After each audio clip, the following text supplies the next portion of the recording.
तो तमिलनाडु के विश्वविद्यालय में भी अगर हिंदी पढ़ा दी जाए, क्या बुरा है। भाषा कोई तोड़ती नहीं है, वो जोड़ने का काम करती है।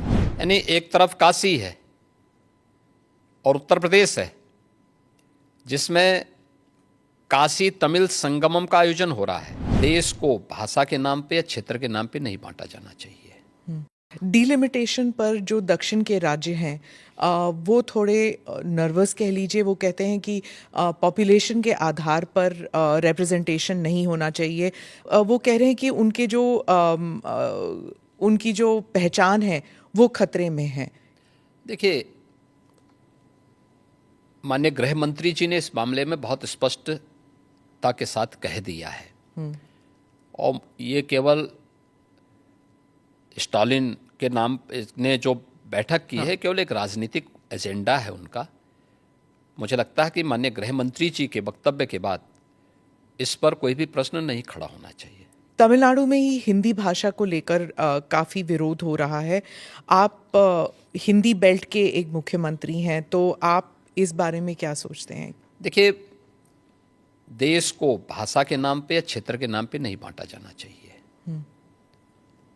और हम आभारी हैं प्रधानमंत्री मोदी जी के, जिन्होंने वाराणसी में लगातार काशी तमिल संगमम की इस बार तीसरे संस्करण को भी यहाँ पे आयोजित करवाया।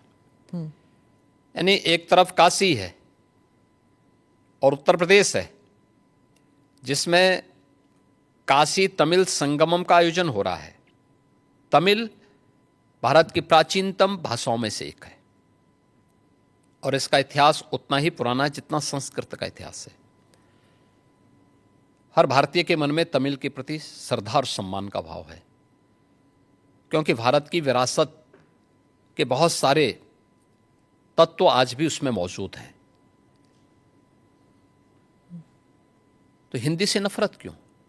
भाषा कोई तोड़ती नहीं है, वो जोड़ने का काम करती है।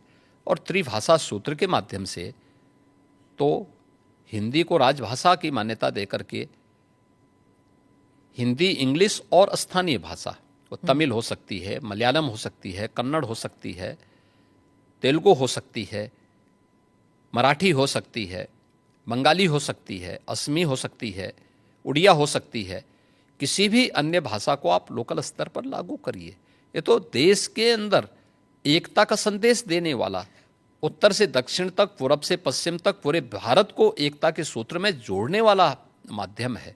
और मुझे लगता है कि भारत का राष्ट्रगान भी इसी बात का संदेश देता है। ये केवल एक संकीर्ण राजनीति है।